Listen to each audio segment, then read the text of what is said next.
छोटा सा वीडियो देखते हैं। सपोज़ करो कि ये कोऑर्डिनेट सिस्टम है हमारा और ये मैंने एक पी वेक्टर बना दिया, उसके साथ बनाया मैंने क्यू वेक्टर और मैंने एक और वेक्टर बनाया आर वेक्टर। अब मुझे बताओ कि ये आर वेक्टर क्या है, P vector plus Q vector है, P vector minus Q vector है, या Q vector minus P vector है? थोड़ा सोच के बताओ। चलो वीडियो पॉज कर लेना आप, मैं इसका आंसर बताता हूँ। ठीक है, देखो ये पी वेक्टर, ये क्यू वेक्टर।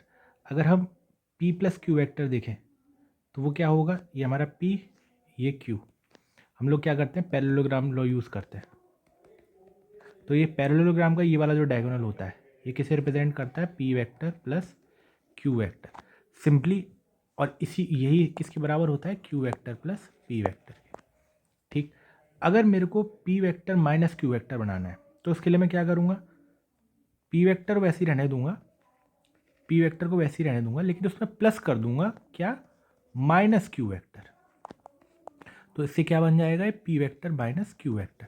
और किसी वेक्टर को माइनस कर रहे हैं मतलब उसका डायरेक्शन क्या कर देते हैं, अपोजिट। तो ये क्यू वेक्टर है, इसका डायरेक्शन मैंने क्या कर दिया, अपोजिट, इस तरफ।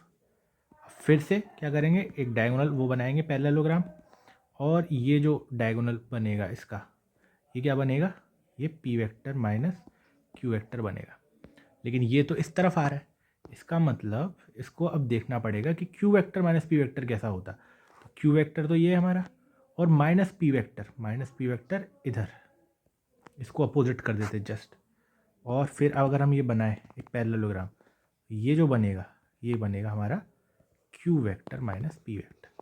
तो हमारे पास आंसर क्या है कि आर वेक्टर क्या है एक्चुअली में, Q vector minus P vector. ठीक है, इस पर जेईई एडवांस में सवाल भी आया हुआ है और उसमें दे भी रखा था, लेकिन अगर नहीं भी दे रखा होता कि R vector Q minus P vector है तो भी हम इस सवाल को कर सकते हैं इस तरह से।